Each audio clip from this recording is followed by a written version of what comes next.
en la cadena SER, con Iker Jiménez.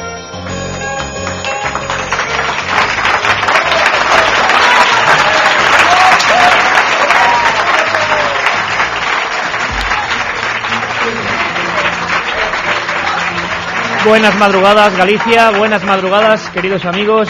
Estamos en un lugar que queremos mucho, sinceramente lo queremos mucho, porque es el primer sitio donde Milenio 3, hace ya 3 años, como pasa el tiempo, hizo su primera salida. Estamos en el castillo de Santa Cruz, en Oleiros, muy cerquita de Coruña, en unos parajes absolutamente sensacionales.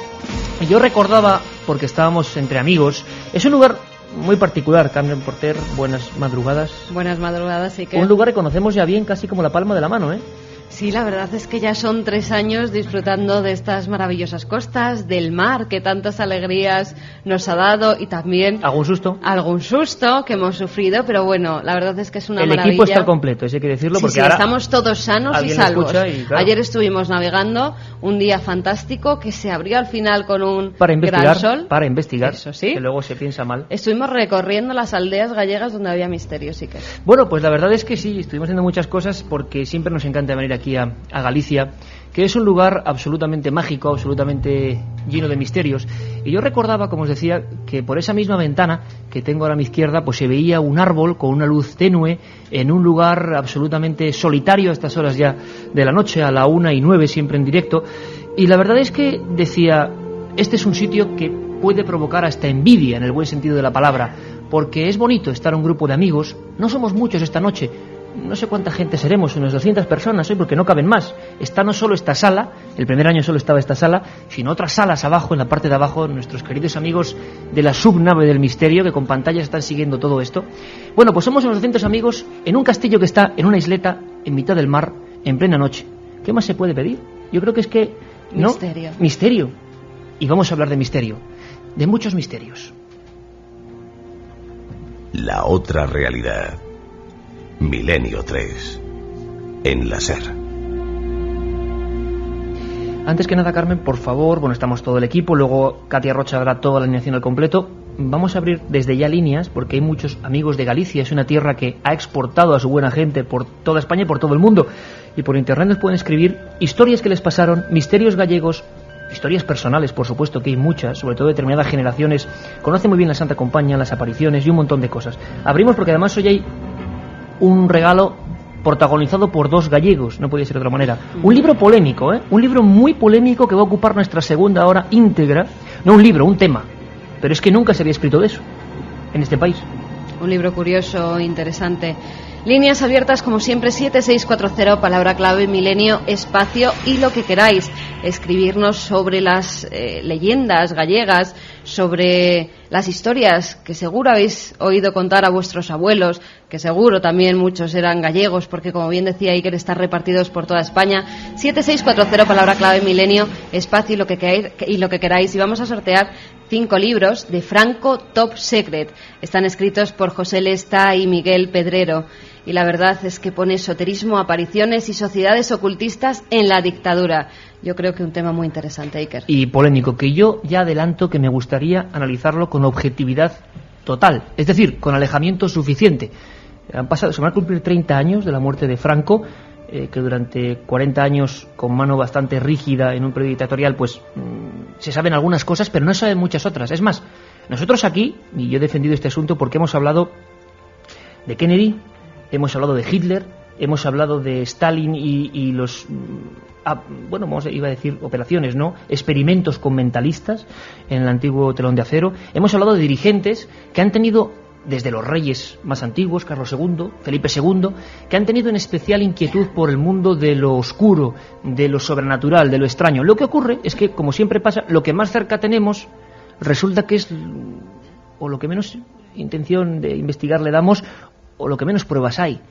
O los archivos todavía están demasiado recientes, quién sabe. Pero 2 compañeros se han metido a fondo en esta historia, a fondo de verdad, y bueno, han sacado pruebas realmente sorprendentes de lo que desde luego nunca se publicó sobre el asunto de Franco, desde su misteriosa buena suerte, lo que llamaban cuando él estaba en el desierto africano Baraka, hasta sus relaciones con espiritistas, médiums y sobre todo la masonería. Ese tema tan de moda hoy en día, la masonería.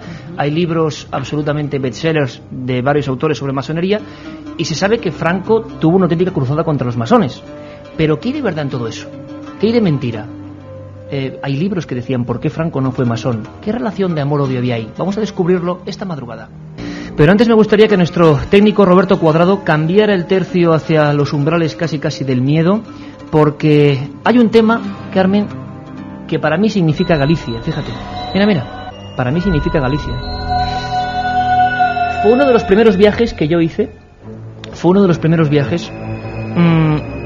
y recuerdo que fue por una noticia, siempre un breve, ¿no? Un breve nos da a veces una información que luego no sabemos dónde acaba. Este breve decía más o menos lo que sigue. Había pasado ya mucho tiempo, se sigue sin conocer la identidad del extraño cadáver atropellado cerca de Santiago de Compostela. Y a mí aquello me llamó la atención profundamente, pues porque uno siempre está en el umbral del suceso, lo que hacemos es periodismo de sucesos. Yo dije, bueno, uno de tantos casos de lo sin nombre. Hoy, en la Policía Científica Española tiene todavía diversos frigoríficos donde hay más de 200 cuerpos sin nombre. Nadie sabe quiénes son, nadie les reclamó jamás, y sus huellas dactilares habitualmente no coinciden en absoluto con lo que es el gran archivo de personas filiadas por Interpol. Hubo una película que se llamó Los sin nombre, de un director español, que iba más o menos por ese sentido. Pero como siempre os digo, la realidad supera cualquier ficción. Voy a decirlo solo una vez para tampoco generar envidia excesiva. Para no poner los dientes largos. Exacto, pero que la gente sepa que tiene que venirse a los viajes de Milenio. Cuando salimos fuera merece la pena, no es solo radio. Aquí los amigos del Castillo de Santa Cruz están viendo imágenes al mismo tiempo, aquí en la penumbra, que vosotros, amigos de toda España, de todo el mundo, estéis escuchando. Y lo digo porque, ya no voy a volver a explicarlo, hay un rostro, un retrato, una imagen que para la Policía Científica Gallega sigue siendo un auténtico expediente X. En la noche del 5 de mayo de 1988 pasó algo. Algo que, y está muy cerca de aquí, a policías a los que mando un fuerte abrazo, experimentadísimos como Antolín Doval, jefe de la Policía Científica de Santiago de Compostela, le hicieron realmente sentirse casi amargado. ¿Cómo no descubríamos esta historia? Y lo que era simplemente una noticia de un atropellado, un suceso más o menos cotidiano incluso en algunos lugares, se convirtió en un misterio de dimensiones gigantescas, porque todavía hoy nadie sabe ni quién era, ni qué hacía, ni de dónde venía, ni qué pretendía lo que hemos llamado caminante de Boisaca. El equipo de producción de la cadena SER, hace ya bastante tiempo, empezó a dramatizar historias, y una de ellas provocó una polémica también sin precedentes, porque yo tengo que decir que de vez en cuando me tomo alguna ligereza, son dramatizaciones, y le pongo algo ahí de sazón. Sin embargo, siempre digo que la ficción siempre es superada por la realidad y los hechos. Bueno, pues esa dramatización, esa historia del caminante de Boisaca, del niño de Boisaca, decía yo en un principio, empezaba hace más o menos año y medio a sonar en la madrugada, en Milenio 3, en edición de los domingos, de esta manera. Siento deciros que, por lógica, no podía dejarme a un lado a Carlos Barroso. Claro, nuestra querida voz del misterio. Él tiene que darnos el paso, si no esto no es Milenio 3, para el caminante de Boisaca. El 5 de mayo de 1988 se produjo uno de los casos más extraños de los últimos tiempos. Ocurrió en pleno corazón de Galicia, cerca de Santiago de Compostela, en un paraje solitario conocido como Puente de Paredes. Durante los últimos 3 lustros, la Policía Científica de la región, excelente siempre en sus métodos y resultados, procuró resolver el irritante misterio poniendo todos los medios a su alcance. Pero fue imposible. Hoy, tanto tiempo después, nadie puede dar una respuesta satisfactoria al interrogante que, como aquella inolvidable noche, sigue detenido en el aire. ¿Quién es realmente el cadáver de Boisaca?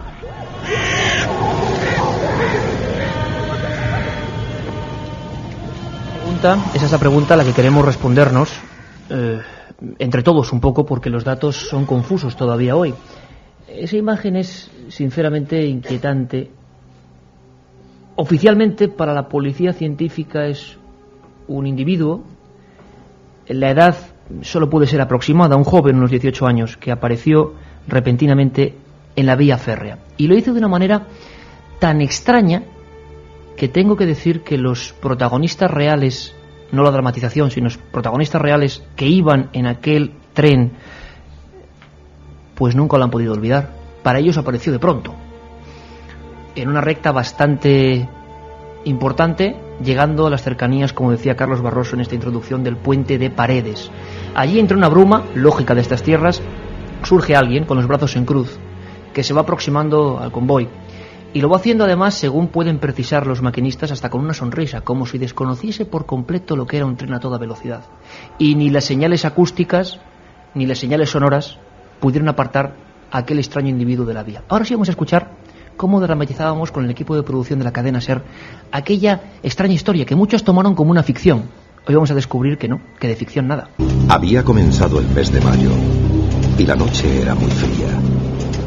El tren Rías Baixas avanzaba a gran velocidad rompiendo la oscuridad. El convoy regresaba vacío de viajeros y solo el maquinista José Galán miraba los raíles a través del ventanal delantero. Oye, allí se mueve algo. ¡Castro, ven aquí! Ya voy.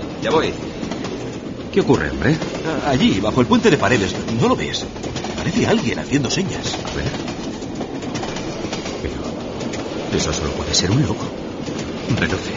Reduce que le doy al avisado. Además de la bocina, el potente faro de la cabina iluminó la gran recta que llegaba hasta el arco de piedra. Efectivamente, allí, muy al fondo, parecía distinguirse la sombra de un joven que aguardaba en mitad de las vías y que tenía los brazos en cruz. Un individuo que no se movía ni un centímetro.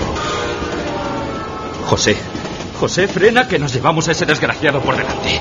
¡Frena! Y no pudieron frenar a tiempo. Aquel cuerpo fue destrozado por el impulso del tren. Había pasado algo muy extraño. Lo que se encuentran los dos maquinistas, a los que evidentemente cambié la identidad, pero en mis trabajos y en los del compañero que ahora va a saludarnos, pues aparece perfectamente con nombre y apellidos. Lo que no pudieron evitar es el escalofrío al bajarse en plena noche en ese lugar. El tren iba vacío, volvían ya a meterlo en la estación, iba sin viajeros, y aquellos dos hombres se encontraron con una escena que es la que hemos observado aquí en vivo. Una criatura bastante extraña, un individuo, ser humano por supuesto, partido por la mitad, y los dientes eran casi todos incisivos, las orejas eran completamente planas, sin circunvoluciones internas, y el conjunto era lo suficientemente inquietante como para que entraran en un ataque de nervios, uno de ellos. No se parecía a un suicida típico que desgraciadamente muchos maquinistas tienen un máster auténtico en el asunto. El suicida habitualmente intenta evitar el más fuerte de los sentidos que tiene el ser humano, que es el instinto de conservación. Habitualmente también se suelen poner, sin ser vistos por el tren, en una posición en la cual ellos tampoco lo vean, para no poder retirarse en ese último momento, en ese último impulso. Sin embargo, el caminante de Boixaca, sea quien fuere, avanzaba en línea recta, y sobre todo lo inquietante es que nadie lo había visto.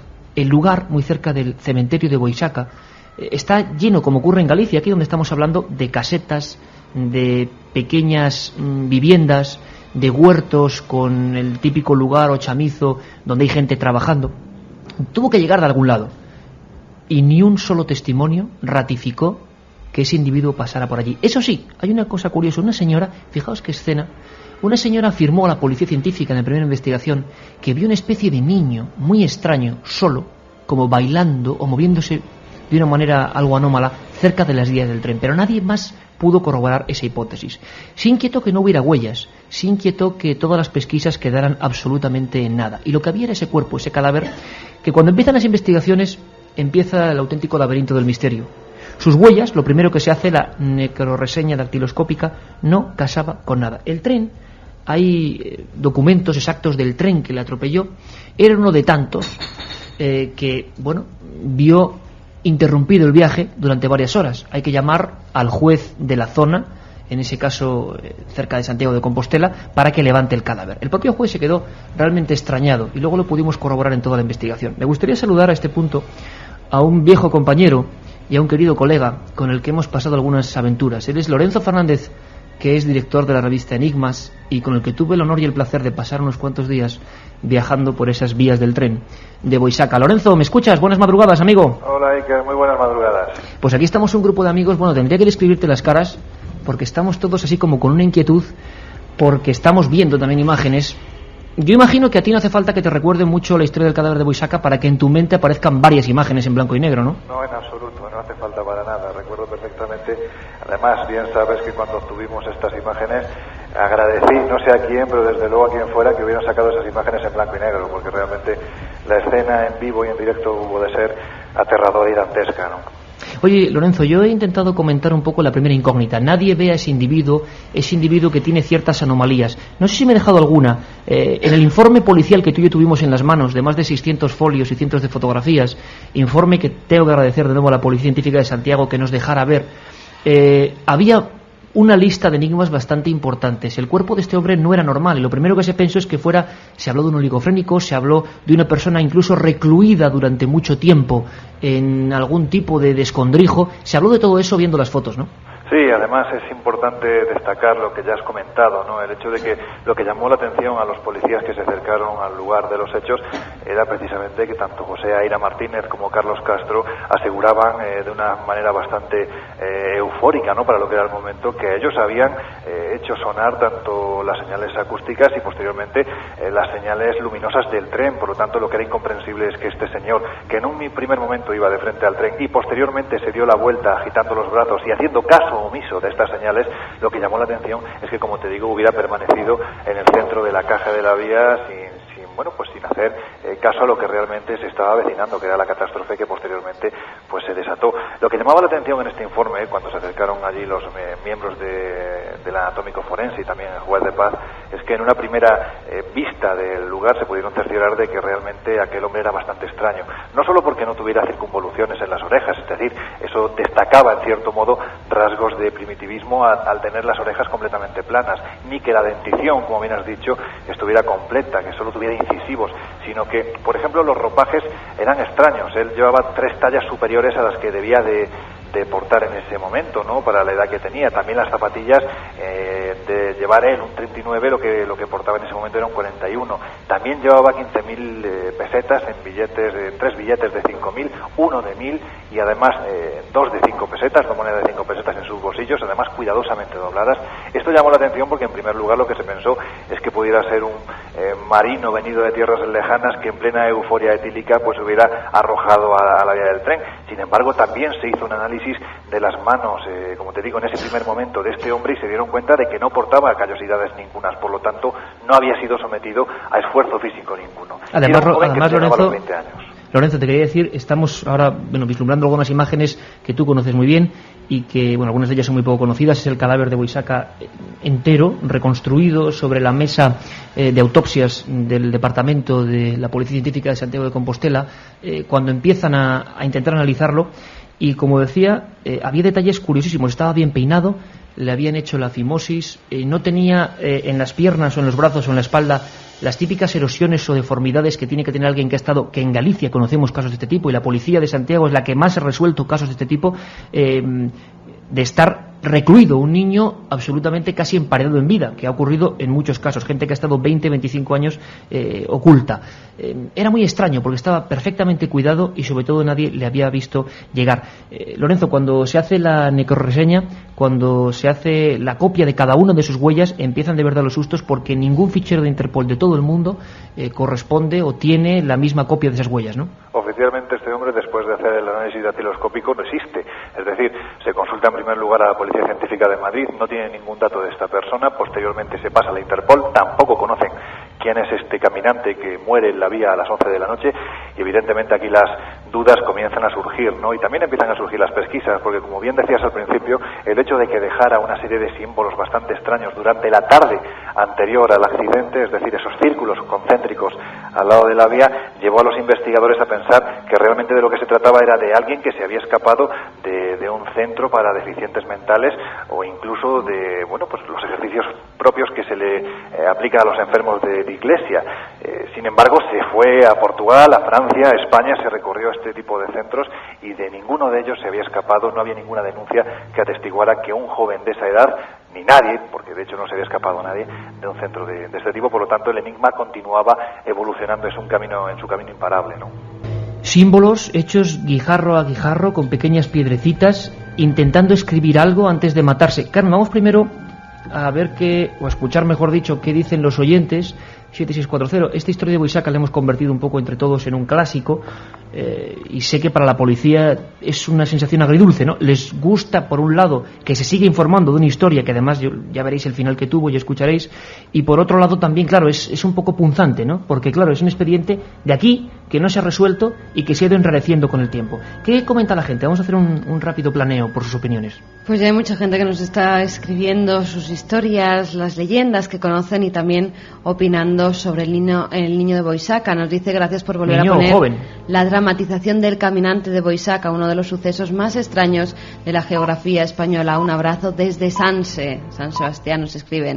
Hola amigos del misterio, me llamo Roberto, soy de Alcorcón, pero estoy aquí con vosotros, seguid así. En Galicia cuentan que por las noches algunos caballos eran poseídos por el diablo y amanecían con la crin trenzada. Los trataban dándoles lino para comer, nos dice Luisa desde Barcelona. Ah, qué bonito, leyendas de la Galicia eterna, ¿no? Hola equipo de Milenio, vaya lugar increíble para hacer un programa de misterio, un castillo en una isla en medio de un lago. No, no es un lago, es el mar. No dejéis de asombrarnos. Muchos besos. Pues claro que sí, besos también para este amigo. Frank desde Barcelona, cada vez que oigo esa dramatización me recorre un escalofrío por todo el cuerpo, pero no puedo dejar de escucharla. Haciendo el Camino de Santiago tuve ocasión de conocer muchas leyendas. Me impactaron la de Cebreiro y Manjarín. Y saluda a su hermano Juan Manuel, que es Paco de la Línea. Perdona Iker, un error que has tenido, pero por si te cabe duda, señales acústicas y sonoras ¿Cierto? son lo mismo. Soy Carlos de Getafe, 19 añitos, y te voy a perdonar porque lo hacéis fenomenal. Y me da un repaso, sí, tiene toda la razón del mundo. Menos mal que tenemos esta audiencia, sería señales sonoras y visuales. Hace muchos años, 10 años, estaba yo ahí en la vía del tren. ¿Tú recuerdas, Lorenzo, que casi tuvimos también un percance? Porque claro, queríamos hacernos la foto en el lugar exacto y claro, pasaba el tren. Sí, efectivamente, y no había paso a nivel. Y no había paso a nivel, sí, la verdad es que es una historia increíble. Pero dentro del humor que a veces recordamos en estas batallas reporteriles, lo cierto y verdad es que la segunda parte de este misterio, que empieza a ser alucinante, es saber que no era ningún deficiente aparentemente, por lo menos europeo, que no sabíamos cómo había llegado hasta allí, y sobre todo, Lorenzo, que no sabemos dónde está enterrado y qué se hizo con su cuerpo. Sabemos que durante un tiempo bastante largo, extraordinariamente largo, se estudiaron sus vísceras, se estudió su cráneo bombado, se estudiaron cada pequeño detalle o surco de su piel. Sin embargo, lo que también sabemos es que de repente empiezan a buscar una identidad. Y hay un momento, Lorenzo, en que se extiende la ley del silencio. Desde determinado punto en el tiempo ya nadie puede preguntar nada y nos encontramos con documentos sorprendentes cuando accedemos a la información. La ficha oficial de lo que es el voluminoso informe del Gabinete de Identificación habla también de suicidio y pone una interrogación. Nadie sabe lo que es exactamente, y cuando realmente tú y yo ya sobre el terreno nos ponemos a indagar, nos quedamos un poco fríos al ver una frase que creo que era: sobre esta tumba, intentando localizar el sitio donde hoy está el cadáver de Boissaca, sobre esta tumba no se puede consultar. Nos extrañó, ¿verdad, Lorenzo? Sí, efectivamente, Iker. Yo creo que además es la tónica que se mueve en torno a este caso, ¿no? Una constante interrogante. Porque además, yo me imagino que recordarás, a mí lo que más me sorprendió con respecto a toda esta historia es que me encontré con las mismas caras que en otro caso prácticamente parecido, como fue la desaparición del niño de Somosierra. Cuando uno hablaba con Antolín Doval, el jefe del Gabinete Técnico de la Policía de Santiago de Compostela, cuando uno hablaba con Juan Ignacio Blanco, que en su momento fue el director del diario El Caso, pues todos decían lo mismo: es uno de los casos, si no el caso más extraño con el que nos hemos encontrado de aparición, porque desapariciones hay muchas, pero aparición de este tipo de sucesos, de personas de las que no haya ningún pasado, ningún presente, y el futuro, pues prácticamente ya lo sabemos, es realmente sorprendente. Más aún cuando, bien recordarás, nos acercamos al registro civil de Santiago de Compostela para ver dónde estaba enterrado este muchacho. Y el funcionario que nos atendió, yo creo que se quedó tan sorprendido como nosotros cuando, al contemplar las más de 10.000 tumbas que hay en el cementerio de Boisaca, la única en la que había escrito en rojo, enmarcado en rojo, no se me olvidará nunca, sobre esta tumba no se puede consultar, era la 7.621, tumba de segunda clase, que era donde estaba enterrado, o supuestamente enterrado, el joven que murió en la noche en aquel lugar, en aquel paraje de Puente Paredes. Aquel paraje que aparecía hasta en las pesadillas de los protagonistas que iban en este viaje, en esta maquinaria de Renfe, porque imagino que fue duro también ser partícipes como únicos testigos de esta historia. Lo más asombroso, como decía Lorenzo, es que llegamos hasta el punto de conocer la tumba donde fue ingresado este cadáver, repito, con un organismo muy extraño, sin embargo, sin muestras de que había sido abandonado o recluido, tampoco era ningún deficiente, nadie sabía exactamente quién era, había dejado unos símbolos y según los testimonios de los únicos que estaban allí esa noche y que la atropellaron, casi había aparecido de la nada, sonriendo con los brazos en cruz y aproximándose al tren. Lo más extraño es que cuando descubrimos el número de la tumba, nos ponemos a investigar y vamos a ese camposanto, a ese cementerio de Boisaca. Empezamos a investigar y nos damos cuenta que hay cosas que no cuadran. Oficialmente este cadáver se llevó a un osario, a una especie de recinto donde ya era imposible no remover, sino demandar cualquier tipo de información. Excavar absolutamente es imposible porque los restos pueden estar cruzados con otros. No había tumba. Eso era lo oficial en el primer registro.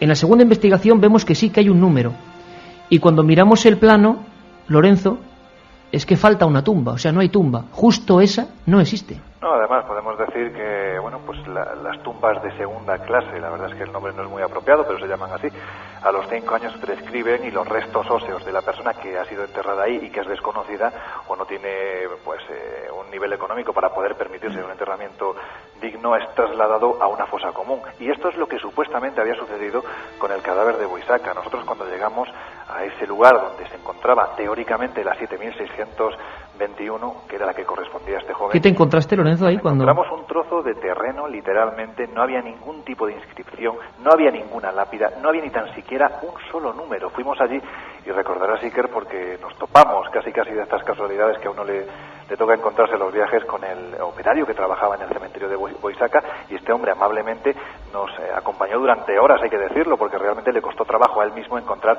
este lugar que, como te digo, no estaba ni tan siquiera numerado. Es decir, la tumba de este joven no existía ni tan siquiera en el propio cementerio, hubo que adivinarla casi. Oficialmente, si alguien o si encontrásemos algún familiar, alguna persona que puede saber algo de este individuo y llegase a recuperar los restos, no sabría dónde estaba. ¿Y por qué esa ocultación o por qué esa anomalía? Según podemos comprobar, hubo una inicial investigación 2 años después del caso de compañeros de un periódico de Galicia, a los que rápidamente les dan cajas destempladas diciendo no sigáis investigando porque esto ya está en el osario. Por lo tanto, si el cuerpo estaba en esa especie de mare magnum de cuerpos, pues era imposible cualquier tipo de investigación forense. Sería muy interesante volver a reabrir este caso, por eso lo hacemos esta noche, por eso ponemos a disposición de la gente esta información, porque quién sabe si excavando en ese sitio se encuentra este cadáver que fue un gran expediente X que sigue sin resolverse. Tampoco sabemos nada sobre los símbolos, qué quiso decirnos, que si había más, porque realmente solo pudimos ver algunos. Tu opinión, Lorenzo, yo creo que es difícil darla cuando uno se enfrenta a este tipo de inquietantes misterios, pero no hay casos parecidos. Al final se resuelve el 99% de los sucesos de cuerpos sin nombre en este país. La mayoría suelen ser mendigos, personas relacionadas con algún mundo más o menos suburbial, que no son reclamadas, pero aquí no había absolutamente nada. Y creo que fueron 15 años ininterrumpidos de investigación por parte de la policía, haciendo incluso retratos robot de lo que era esta imagen, poniendo carteles, acudiendo a programas de televisión que eran célebres en la época, buscando cualquier tipo de información.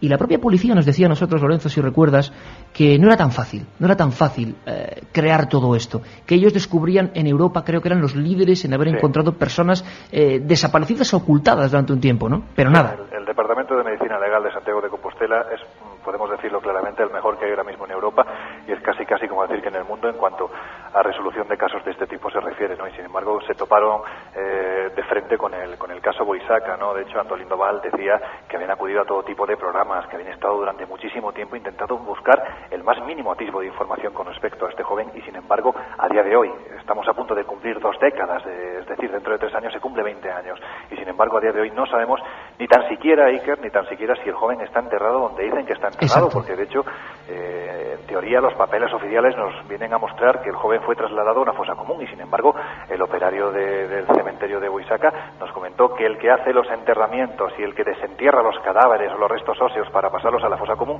es él desde hace 40 años, y él no había tocado en ningún momento ese terreno. Por lo tanto, había una serie de incongruencias que parecían tapar algo, quizás, quién sabe si un tanto más misterioso que el propio caso en sí, ¿no?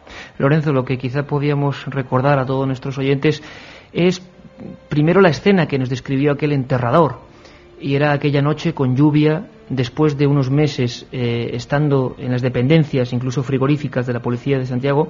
Llega una caja con un cuerpo varón sin identificar, y allí se enterró, en ese hueco, y se dio otra información. Nadie sabe por qué se hizo esa especie de cabriola, pero lo cierto es que a día de hoy, ahora son las 1:39 exactamente, sabemos que hay gente, que esperemos que ya no, pero que durante muchas noches, más o menos hasta ahora, soñaba con esa imagen de nuevo, una y otra vez, surgiendo desde el puente de Paredes, una especie de neblina, y esta figura inquietante que se reía, y que la vieron pues muy de cerca.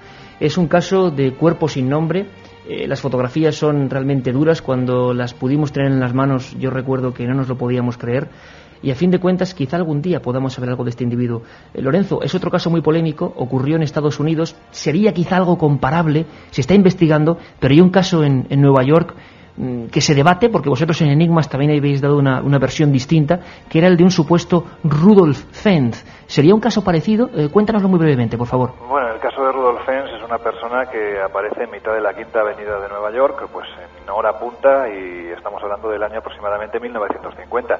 Este hombre va vestido con una levita negra muy propia de finales del siglo XIX.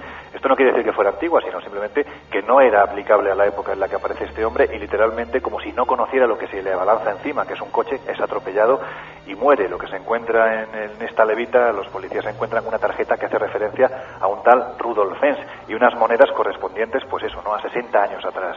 Cuando se empieza a investigar este caso, pues llegan a la conclusión de que efectivamente en el año 1897 desaparece una persona llamada Rudolf Fenz cuando va a hacer uno de los vicios que más le apetecía y que más criticaba a su mujer, como era fumarse un cigarro mientras daba un paseo. Pues bien, de ese paseo en el año 1897 parece ser que el tal Rudolf Fenz no volvió a aparecer, no volvió a su casa.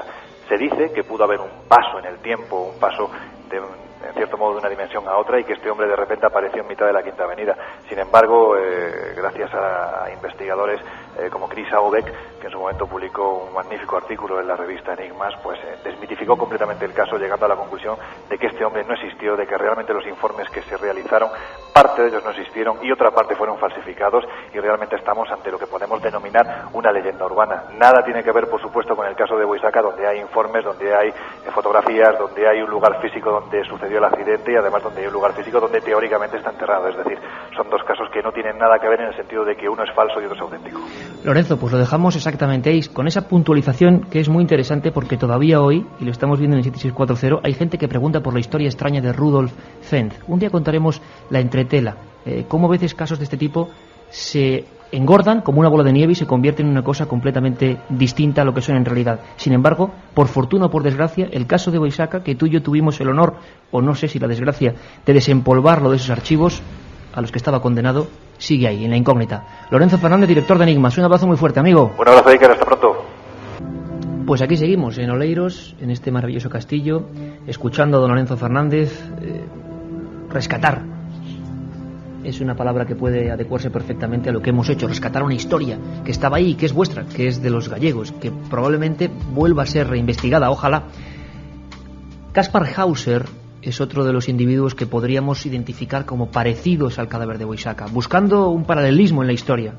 Este muchacho del que recientemente se ha hablado mucho porque enseguida lo hemos comparado con el caso del famoso pianista. Por cierto, Carmen, pianista, hablamos hace poco con Begoña Arce, se sigue sin saber nada.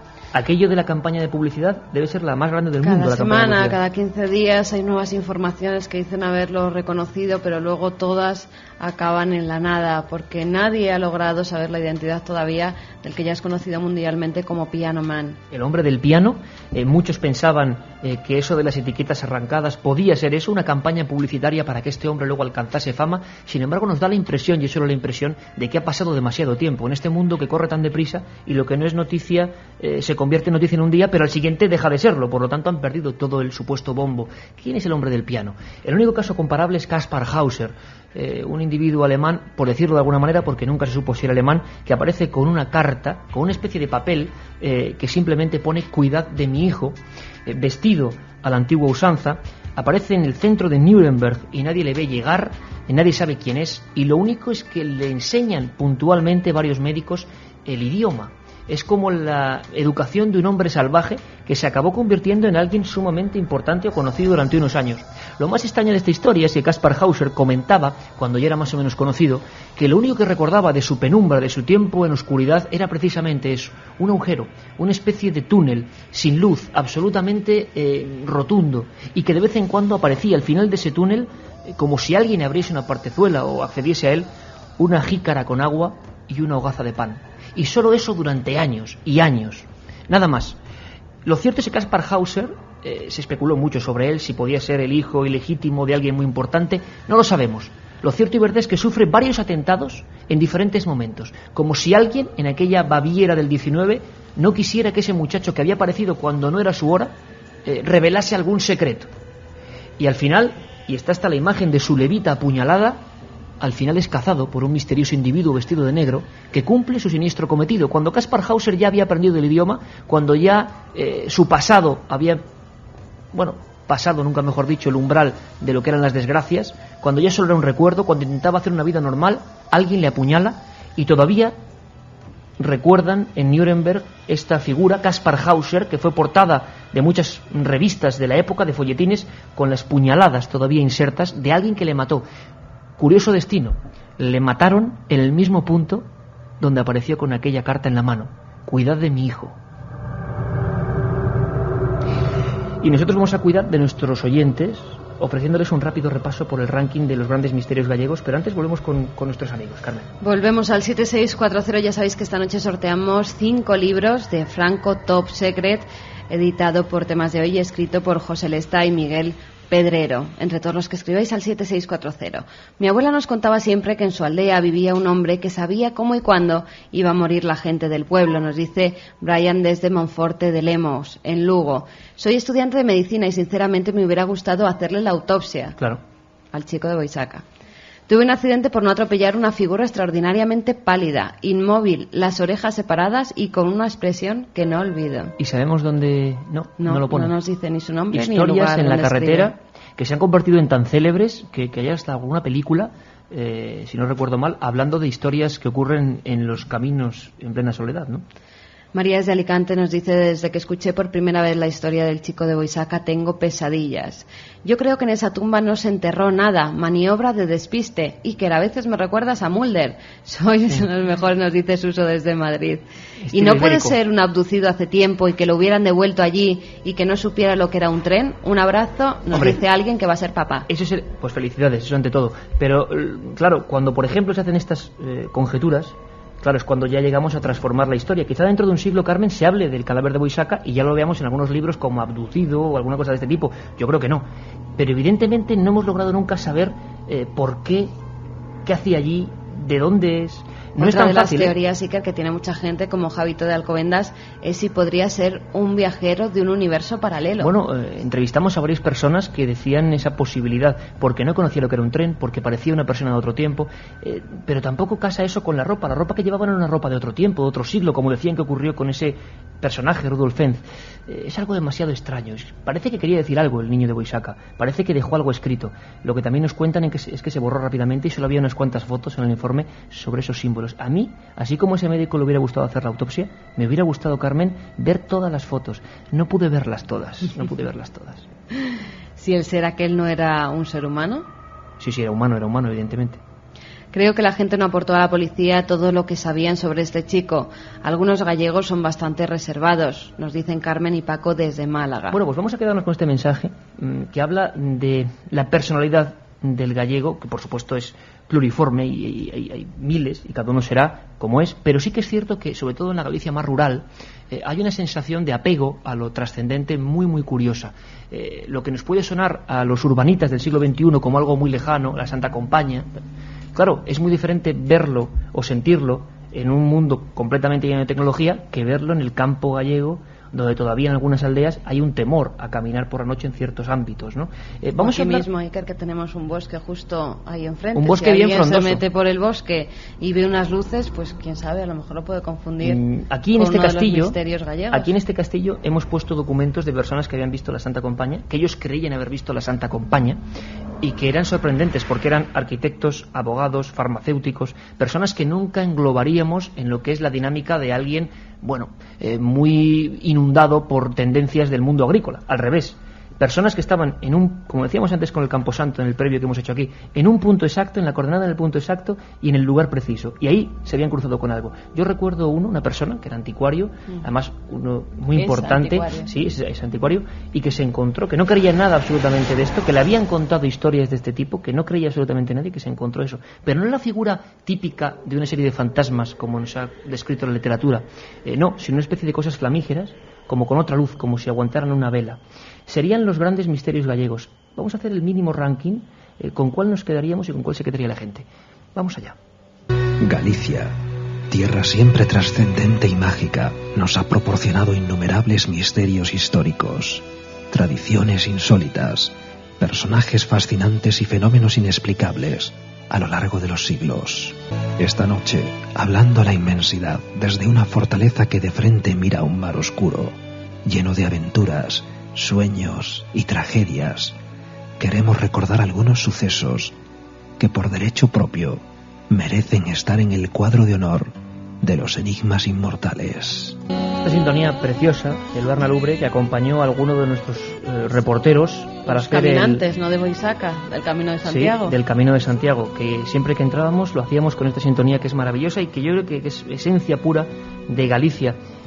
Fíjate, podemos hablar de misterios clásicos. Sobre la Santa Compaña, en general, yo creo que ya está casi todo dicho. Se han hecho libros, aquí han estado con nosotros hablando incluso antropólogos que declaraban que ahí está la leyenda, que podemos creer o no creer en ella, pero que había gente fuera de toda duda que la había visto. Bueno, ahí lo dejamos, un efecto óptico, una cuestión de genética, de que muchos gallegos, o no gallegos, porque aún no eran gallegos, estaban aquí, pero no eran gallegos, habían tenido demasiada información desde niños y cuando menos te lo esperas, en el lugar que menos te lo esperas, tu código genético te suelta esa información, ese susto, y tú crees ver eso. Bueno, muchas preguntas y respuestas, pero sobre la Santa Compaña, que luego, por cierto, vamos a buscar en internet qué hay de la Santa Compaña. Un fenómeno como, una palabra como Santa Compaña, tan antigua, tan arquetípica, tan contraria a internet, a ver qué encontramos sobre la Santa Compaña, porque puede ser sorprendente. Pero la ficha sobre ese fenómeno, ¿cuál sería, Carmen? En Galicia además sí que existen dos manifestaciones de ánimas que a veces se confunden. Una es la visión, que es cuando una persona pues ve pasar un cortejo fúnebre. Entonces hay una serie de vecinos que la persona que lo ve los identifica, ve que van cargando un ataúd encima de sus hombros y de repente se para delante de él. Cuando se sorprende de veras es cuando ve que el muerto que hay dentro de ese ataúd es él. Según la tradición, esta visión es un aviso que anuncia la muerte al que la observa. Otras veces el vivo es llamado por algún vecino para que acuda a la iglesia. Cuando entra al templo se encuentra con unos funerales en los que el muerto es él mismo. Todos los asistentes, sacerdotes, vecinos, familiares y amigos son personas que también han fallecido. Y luego vamos a lo que conocemos como Santa Compaña. Es una reunión de almas. Por lo menos tiene que haber 5, o es lo que dicen los testigos. Pues sí. Tiene que haber un número determinado para... Lo que ve siempre la gente, al menos son 5 de esas imágenes. Al parecer salen a las 12 de la noche, siempre desde cerca, en las cercanías o detrás de la iglesia, y recorren diversos lugares de la parroquia. Los testigos dicen que, al haberla observado, siempre hablan de un ánima que lleva un cubo con agua bendita, otro lleva una cruz, otro un estandarte y otro porta un farol. El último, Iker, lleva una campanilla y esa campanilla la hace sonar insistentemente. Los que acompañan a esos 5 personajes llevan antorchas encendidas y es muy curioso porque los testigos dicen que esas antorchas nunca se apagan. ¿Y sabes por qué? Porque son huesos de personas fallecidas.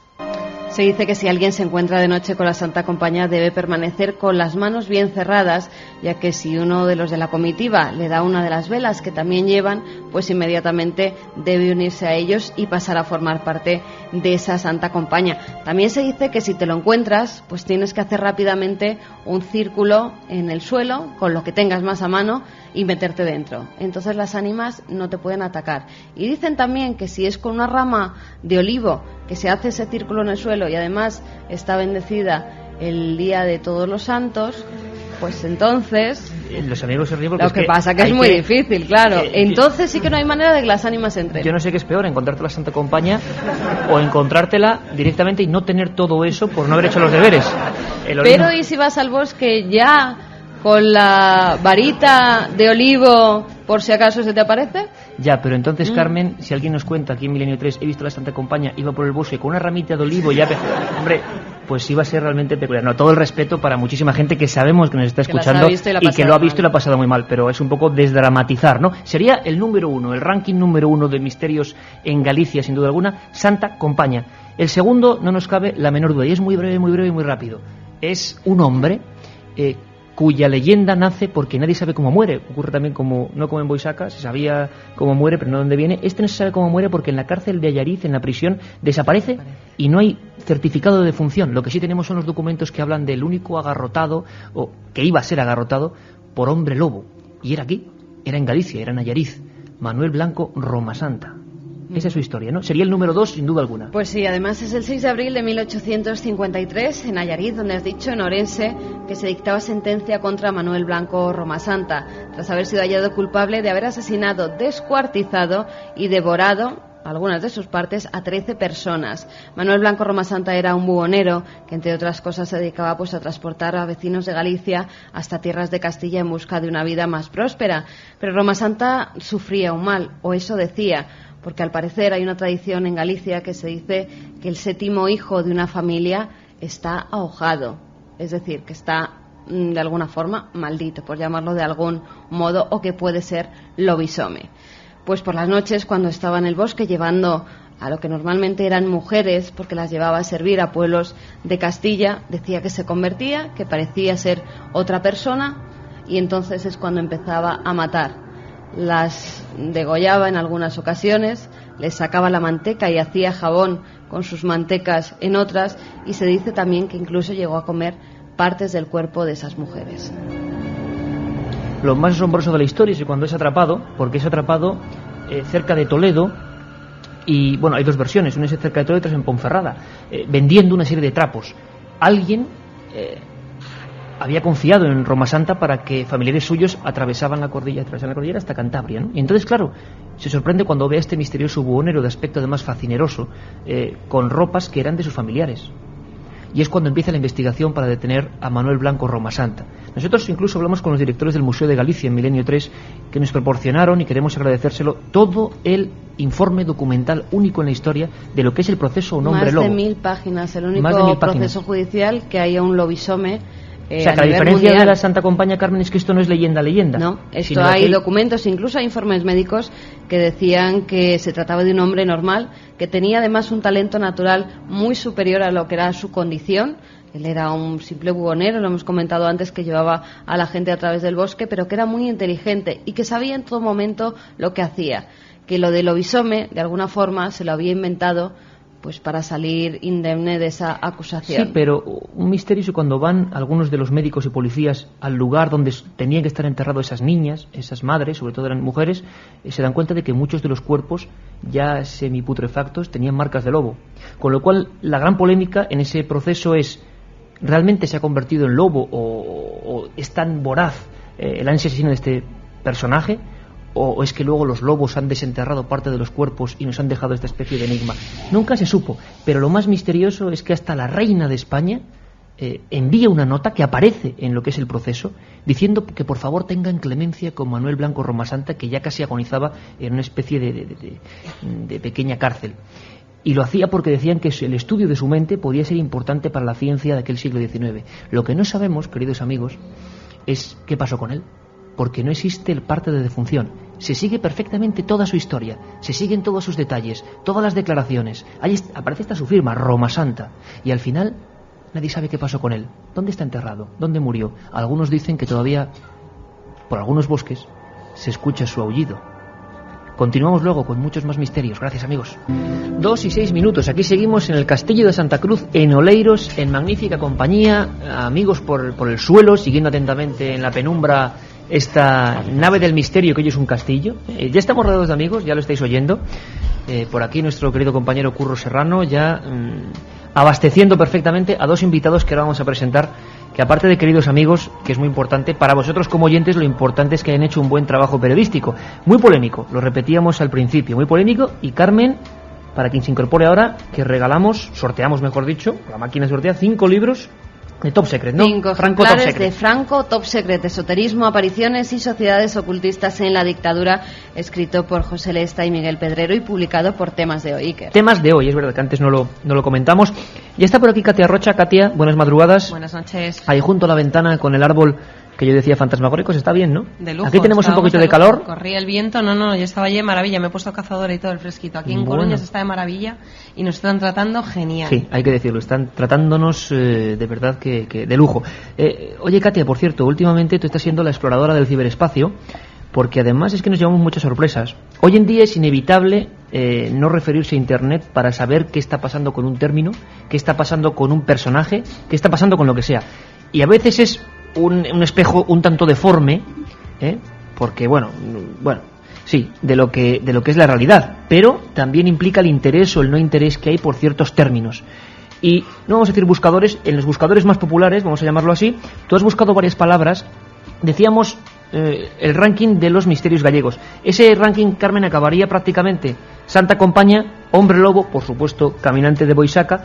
También hablábamos de endemoniados en Galicia. El año pasado hablamos de eso, hace un año, endemoniados en Galicia. Sobre todo, donde hacían los exorcismos. Procesión del Corpiño durante también, siglos. Otro de los misterios por excelencia es el Cristo de Orense, que cuenta la leyenda que le crecen las uñas y el pelo. Sí, bueno, y que tiene que ver con otros Cristos misteriosos donde los haya, como el Cristo de la piel de búfalo de Burgos y el Cristo momia, vamos a llamarlo así con todo el respeto, de Palencia.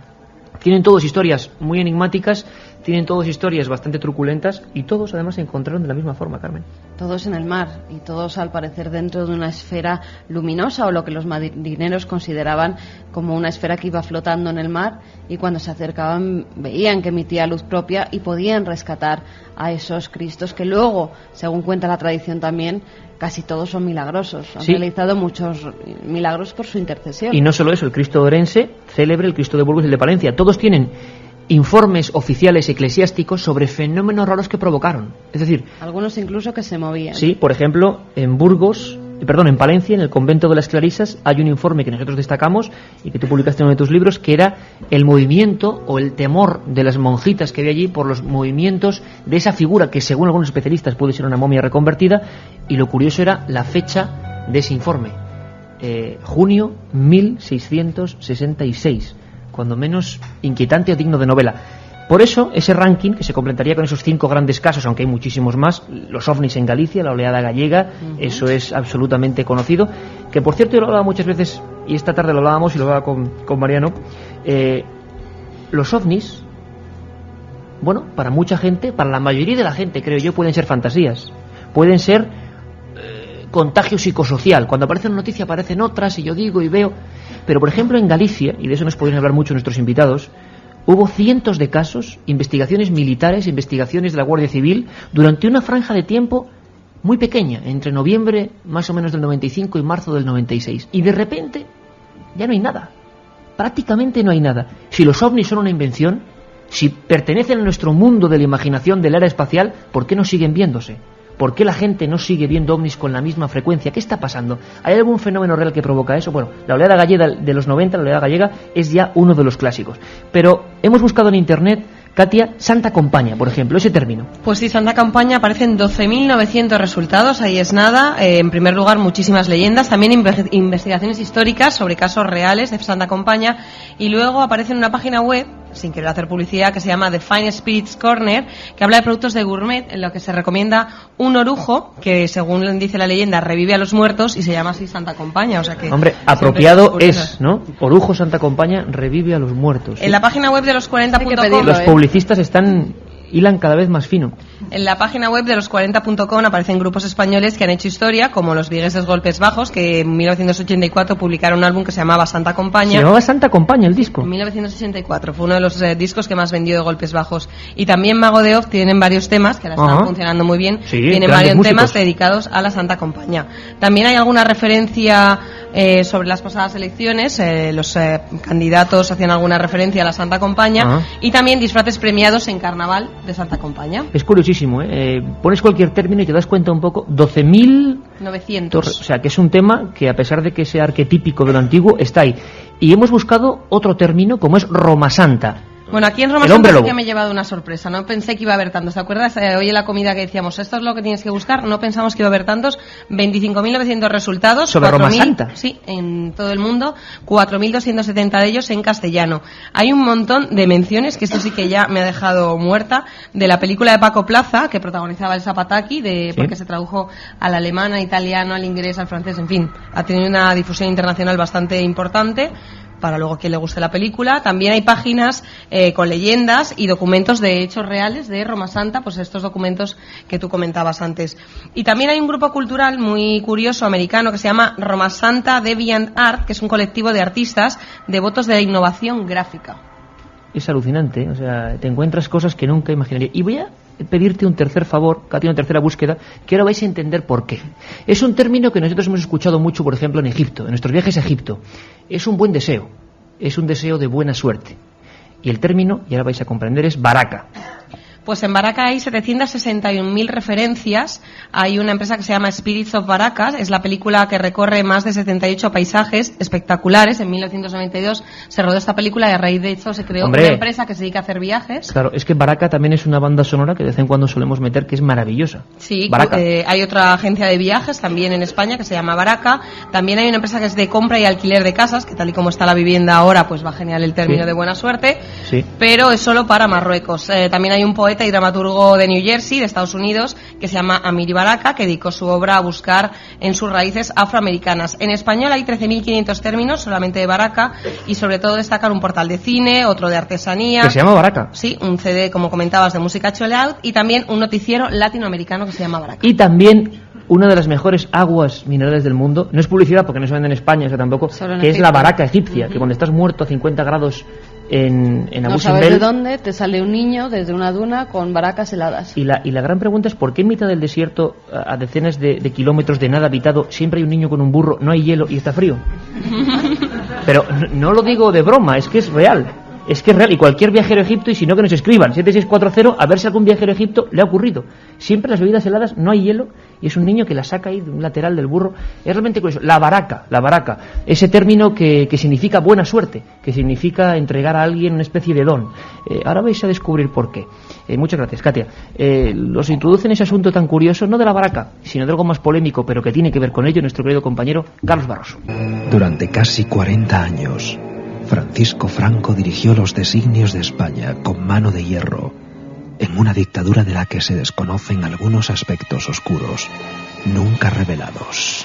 Son evidencias, documentos y sucesos que siempre han permanecido ocultos bajo el polvo del tiempo, acallados, olvidados quizá conscientemente por la mayoría de historiadores. Justo 30 años después de su muerte, es hora de acercarse objetivamente al archivo top secret de este hombre que estaba fuertemente influido por la magia, la simbología ocultista, la astrología, el espiritismo o la tradición masónica. ¿Están dispuestos a conocer estos archivos de la historia silenciada? Pues yo creo que estamos muy dispuestos porque, como siempre decimos, lo que más nos interesa, lo que más nos toca es lo más próximo, lo más cercano, y eso en periodismo es una máxima. Y se había escrito, lo decíamos, sobre Kennedy, sobre Stalin, sobre Hitler, sobre Mitterrand y su conexión, por ejemplo, con la historia de Rennes-le-Château. O sea, dirigentes desde la más remota antigüedad, desde el principio de los tiempos hasta ahora, han tenido una conexión. Lo que pasa es que algunos han querido que se cuente y otros no. Y en nuestro país la historia de Franco, que repito, yo espero que veamos con total objetividad, aquí no hablamos nunca jamás de política, que eso ya es suficiente misterio, y nosotros lo que vemos es un personaje histórico, 40 años llevando, como decíamos, los signos de España, y sin embargo muy poquita información, sí rumores, sí pequeños libros, y muchos de ellos censurados. Por fortuna estamos en democracia y tenemos un libro que se llama Franco Top Secret, que cuenta cosas reveladoras, y hay imágenes sensacionales. Me vais a permitir, hablando de la baraca, que escuchemos a un médico, ni más ni menos que uno de los cardiólogos de la paz que intervenía a Francisco Franco. Él es Luis Alonso Castillo, y esta escena yo creo que es el final casi, pero resume lo que es toda una vida misteriosa, desde luego misteriosa, porque además se contaba ya en Marruecos y en algunas partes de África que era un hombre excesivamente alto ni fornido, como todos sabemos, pero que sin embargo tenía una excepcional suerte en el campo de batalla, y eso se convirtió en leyenda. ¿Qué hay de verdad y qué hay de mentira? Hay una escena que es terrible, que se contaba en la maravillosa serie de La Transición, que muy poca gente conocía, que es Franco tumbado en un chamizo casi, en una tabla, con la barriga completamente abierta. Encima había de un apagón, la lamparilla casi de mesa con la que los médicos sujetaban no alumbraba. Era una escena terrible que sin duda sería el fin de cualquier persona. Vamos a escucharlo. Por la nariz, por la boca, con coágulos que había que retirar de la boca para impedir que se atragantara o que se le fueran por la vía respiratoria. Contaron posibilidades de una tienda de campaña militar, de una ambulancia, una roulotte de quirófanos de campaña, y se pensó en el botiquín del cuartel de la tropa que ha acuartelado en el Pardo. Un botiquín que estaba en desuso, que estaba convertido en un trastero, y que aquella misma tarde hubo que habilitar como quirófano. Estamos transportando en aquella ambulancia, atrévame a decirle, a un pelele humano. Un señor envuelto en una alfombra, sangrando y transportándolo. Pero esa persona era el jefe del Estado. Entonces allí, desnudo, encima de aquella mesa, lleno de voces y de gritos de la gente que estaba alrededor, hicimos un poco de silencio. Entonces el generalísimo Franco estaba allí, desnudo, repito. Yo fui a buscar algo para taparlo. Encontré una toalla amarilla. La encontré por allí, sucia, abandonada, en un rincón. Entonces con eso le cubrí y nos quedamos solos, el doctor Vitalaza, el padre Boulard y yo. Se instaló todo, se hizo la intervención quirúrgica y se fundieron los plomos. Llamaron al electricista del pueblo del Pardo, que vino, pues un hombre pues que estaba en la cama y que lo despertaron para que viniera, y aquello estaba Franco con la tripa abierta, con la luz apagada, en un quirófano improvisado. Un programa que se sumerge en el otro lado de la realidad. Milenio 3, con Iker Jiménez y todo su equipo en la SER. 2:19 aquí en directo en Santa Cruz, en el castillo, en Oleiros, con dos grandes amigos. Esa escena no fue la de la muerte de Franco, sobrevivió a eso. Y viene por una extraña historia que aquí queremos simplemente desempolvar y que vosotros juzguéis. La misteriosa baraca de este individuo. José Leste y Miguel Pedrero son dos periodistas excelentes que han hecho un trabajo de años. Ambos habían publicado cosas ya como El enigma nazi, de enorme éxito, Contacto, de reciente publicación en el archivo del misterio de Daf, pero ahora se han unido fuerzas, lo han hecho durante muchos años trabajando juntos para sacar una serie de documentos y de imágenes que son sorprendentes de los archivos secretos de lo que fue la dictadura. Un largo periodo, muy gris, muy monocorde, y en el cual sucedieron cosas que nunca se contaron. José Lesta, buenas madrugadas, amigo. Pues buenas noches y un placer estar aquí con todo este público y sobre todo con la gente joven, ¿no? Mucha gente joven, ¿eh? Sí. Mucha gente joven que desde luego se cuentan también muchas cosas, y fíjate, aquí están con nosotros intentando aprender junto a nosotros. Nosotros somos los primeros ignorantes. Miguel Pedrero, amigo, buenas madrugadas. ¿Qué tal, Iker? Oye, Franco, Top Secret, imagino que un libro polémico, imagino que un estudio... Oye, ¿cómo empieza todo esto? ¿Por qué os interesáis exactamente en Franco cuando nadie lo había hecho a este nivel de esoterismo, espiritismo? Puedo mencionar la palabra satanismo. Sí, Aparecen un montón de cosas con documentos. ¿Cuándo empieza esta investigación? Bueno, pues como muchas de estas investigaciones empieza absolutamente por casualidad. En un principio nos planteamos realizar una pequeña investigación, pues para un artículo concretamente, sobre cuestiones relacionadas con el ultracatolicismo, cómo el régimen católico había utilizado pues toda la cuestión del catolicismo, ¿no? Y sorprendentemente nos encontramos con que había mucho más y que eso solo era una parte, pero había otras cuestiones que habían quedado al margen, apartadas incluso de los libros de historia, y que los historiadores habían apartado bien porque no las consideraban significativas o las consideraban meras anécdotas, pero que en el fondo esas cuestiones tuvieron mucha más importancia en el régimen y en la historia de España de lo que pudieron tener otras muchísimo más conocidas, ¿no? Pues, bueno, nos encontramos desde sociedades secretas que estaban detrás del régimen, creencias de Franco y de la gente que lo rodeaba absolutamente increíbles relacionadas con el espiritismo, con el satanismo y con otra serie de cuestiones. En fin, nos encontramos con un mundo que había quedado ahí aparte, olvidado, y que intentamos escarbar al máximo. En este trabajo acopláis documentos tan sorprendentes, luego hablaremos de ello, como las fichas de pertenencia a algunas sectas o grupos masónicos de los mismísimos hermanos de Franco, cuando es curioso que Francisco Franco atacó brutalmente. O sea, la máxima obsesión que tenía era la masonería, que qué poder tuvo también, nunca se ha acabado de descubrir eso, qué designios movía, qué hilos manejaba. Pero, José Lesta, hablábamos de Baraca, le he dicho a Katia que busque la palabra Baraca y esa escena patética de una persona agonizante. Esto empieza mucho antes, ¿no? Empieza en África y empieza un individuo que casi es para muchos misterioso, enigmático, porque las balas nunca le dan, pero es que sobrevive a muchos golpes a milímetros, y no una vez, ni dos, ni tres, ni cuatro. Sí, esto puede parecer un poco tendencioso, ¿no? Pero cuando precisamente Franco era un soldado anónimo en el norte de África, y no era famoso, evidentemente, pues no había ninguna parafernalia, ni estaba el sistema dictatorial que sufrimos durante 40 años, pues publicitando un poco todo esto, ¿no? Como se hizo después. Claro, luego imagino que le glosaban estas cosas, claro. Pero claro, en esa época no eran conocidas todavía. Claro, y entonces en una época en que no son conocidas, tú vas a los partes, a los documentos, y te das cuenta de que Franco entra en un regimiento, siendo casi no teniendo la mayoría de edad, donde hay 42 personas, y a los 3 años solo quedan 7 vivos, cuando después sigues viendo datos objetivos, ¿no? Por ejemplo, cuando lo hieren en 1916, que cae herido gravemente en el vientre. Le traspasa el vientre y la espalda, sí, ¿no? Sí, además por centímetros no le toca la columna vertebral, ¿no? Y entonces el médico que lo trata dice que bueno, que es prácticamente casi diríamos milagroso el que se salve, porque de haber simplemente no ayunado ese día, es decir, no había desayunado, si hubiera tomado algo hubiera muerto, ¿no? Porque el estómago hubiera descendido un poco. Evidentemente. Entonces toda esa serie de cuestiones son las que empezaron a generar todo un halo de leyenda alrededor de él.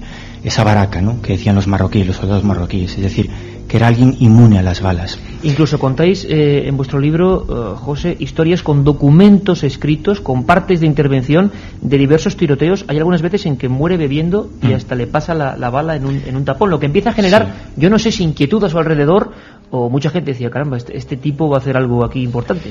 Bueno, evidentemente eso después durante el régimen se publicitó y se usó de manera tremenda, ¿no? Pero es cierto que eso sucedía, por ejemplo, en algunos ataques con Millán Astray, que era el que inventó la Legión, pues a Millán Astray está al lado de él y lo hieren, casi también de muerte, ¿no?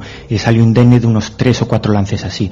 Es decir, es una persona cuyos compañeros desconfían grandemente de él y sin embargo se dan cuenta de que realmente es un tipo con suerte, ¿no? A partir de ahí pues hay conjeturas para todo tipo. Desde luego esa leyenda de esa Baraca, esa suerte que tenía Franco, se fraguó cuando no tenía ninguna publicidad a su favor. Y hay una cosa que seguro que los amigos, que además muchos son muy jóvenes, pues tampoco conocen mucha información, porque hay algunas que son francamente sorprendentes. Vamos a escuchar ahora a Ramón Rufat, que era un republicano que os hablaba de la cantidad de atentados, que esto tampoco se conoce mucho. Hubo algún trabajo, ¿verdad?, de Eliseo Bayo en la época de la transición, libros que tuvieron persecución importante en su época, de más de 40 intentos de atentado. Esto tampoco se hizo, o sea, en la dictadura no se conocía absolutamente, eso estaba totalmente prohibido, pero atentados de los que se libraba de manera milagrosa, y la Baraca, digamos, la leyenda de la Baraca iba alimentándose. Vamos a escuchar a Ramón Rufat. El objetivo era tenerlo siempre a tiro. Pues si se podía matarlo. Yo te digo que en el ejército de la República no hubo escrúpulo tuvo escrúpulo para eliminar a gente de esta. Lo que pasa es que no pudimos.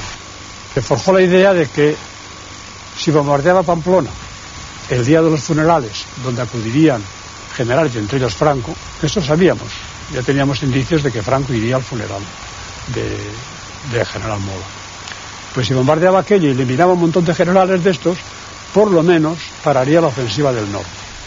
Nos desplegábamos todo lo posible para saber qué día y dónde y por qué calles iría pasando la manifestación del entierro de general Mola, para que la aviación nuestra pudiera, en este caso, bombardear con eficacia. Y Prieto tenía ese interés.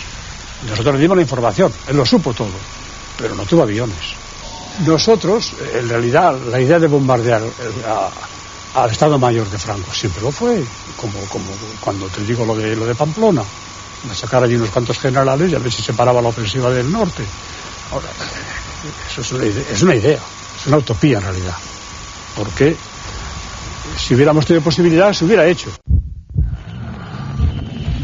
¿Alguna vez, estando a solas, has sentido que alguien estaba contigo? Milenio 3, Iker Jiménez, Cadena SER. 2:28, pues aquí estamos. ¿Dónde va a ser? En la cadena SER, haciendo Milenio 3 y con muchos amigos. Y aquí con alguna escena curiosa de una pirámide. Mucha gente dirá, ¿qué tendrá que ver las pirámides? Se están confundiendo de tema con Franco. Antes de preguntarle a Miguel Pedrero sobre esa baraca absolutamente sorprendente, sí me gustaría saber qué opina la gente, porque, adelanto, yo uno de los grandes anhelos que tengo es hacer un programa sobre los misterios de la guerra civil.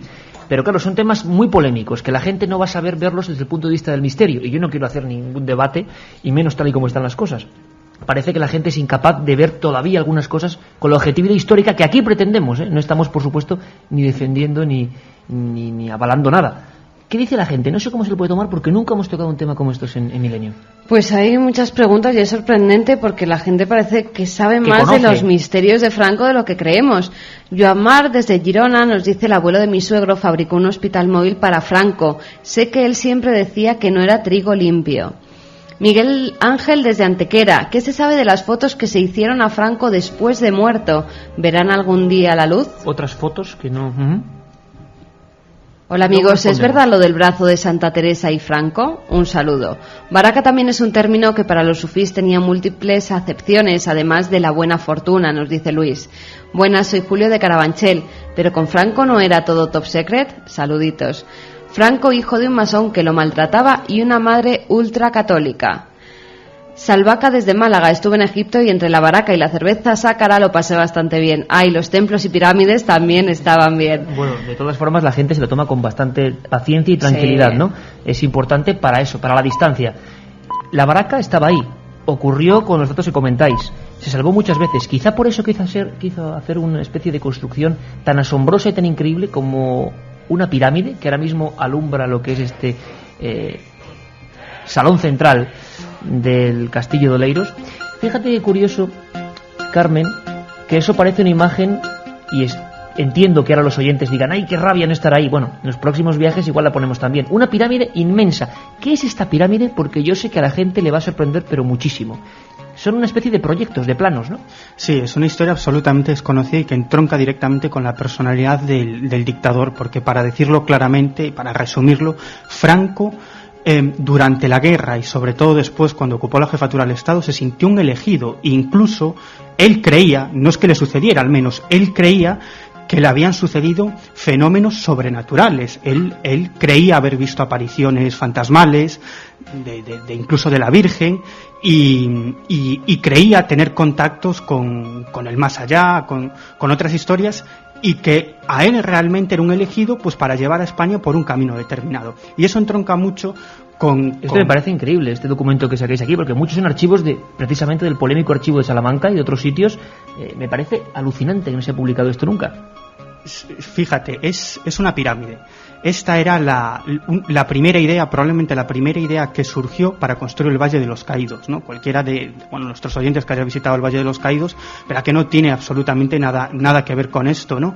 Y esa era pues uno de los primeros planes que se tuvo, en que incluso participaron ingenieros, arquitectos y artistas, todos falangistas. En el año 40, es decir, poquitos meses después de la finalización de la Guerra Civil, eran los primeros planos que se quería construir el Valle de los Caídos. ¿Y se sabe por qué una pirámide? Porque la pirámide tiene un contenido. Aquí nada es azar, y lo que hemos comprendido de la historia es que aunque sea una cosa más o menos, nada es azar. Como nada es azar, dónde se eligió, por ejemplo, el Escorial, puntos exactos, historias que nos pueden ahora sonar, pero nada era absolutamente a la ligera. ¿Se sabe por qué se quería hacer esta pirámide? ¿Tenía alguna simbología? ¿Era alguna reminiscencia del tiempo de África? ¿O era algún objeto mágico, algún objeto de poder? Pues mira, probablemente sí. Además, fíjate que se quería construir una pirámide más grande que la de Keops, ¿no? Y se quería ser más grande que la gran pirámide de Giza. Sí. Y se pensó muy seriamente en construir, incluso en el interior, pues quisieron construir una serie de símbolos en el que aparecería pues el caballo de Santiago y otras imágenes de la iconografía católica, pero otras mucho más esotéricas. Curiosamente, no se construyó una pirámide, como todos sabemos, en el Valle de los Caídos, pero sí muchas de esas ideas que había en un principio, esa iconografía un poco más esotérica, un poco más pagana, que curiosamente fue ideada directamente por Francisco Franco. Él eligió el lugar donde se levantaba el Valle de los Caídos. Él eligió el lugar precisamente ese y no otro. Y además eligió pues todas las imágenes que se pueden ver en las visitas al Valle de los Caídos. Él las eligió, y nosotros, investigando cada una de esas imágenes, en muchas de ellas, y estatuas que se levantan en el Valle de los Caídos, en muchas de ellas pudimos averiguar que tenían mucho que ver con la historia personal de Franco, incluso con sucesos, como te decía antes, sobrenaturales que él creía haber vivido. Es más, habría mucho que contar, pero para decirlo muy brevemente, él incluso creía que la guerra civil se había ganado por la ayuda divina.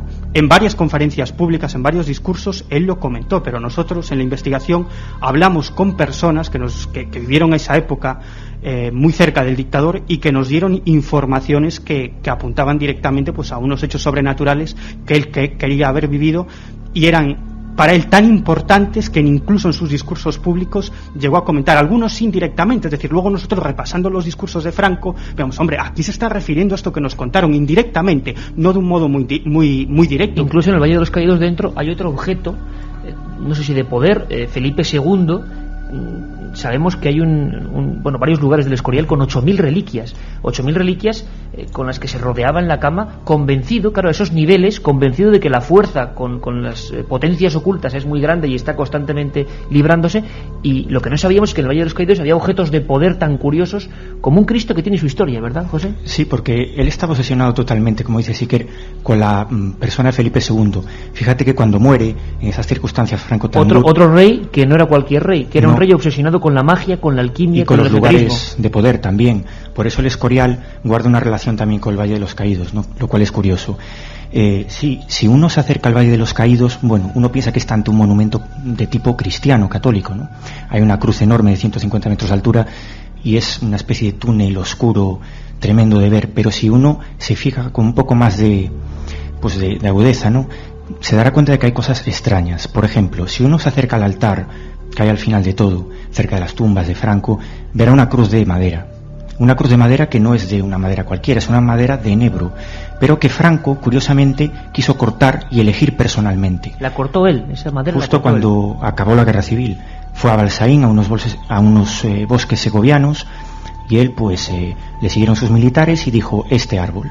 Lo cortó, lo talaron, hicieron una cruz. Esa es la cruz que se puede ver en el Valle de los Caídos. Lo curioso es que las vallas de enebro, tampoco es una casualidad eso, ¿no? Y quizás los que seguían a Franco no sabían lo que estaba haciendo. Las vallas de enebro son un ingrediente fundamental en la pócima que se usa para entendernos el día de San Juan, ¿no? Es una especie de ingrediente contra los demonios, que ahuyenta a los malos espíritus, ¿no? Eso tradicionalmente siempre ha sido así. ¿Franco conocía esa circunstancia? No lo sabemos, pero es una casualidad curiosa. Y si uno sigue observando dentro de ese túnel tremendo oscuro en el Valle de los Caídos, verá cosas aún más extrañas.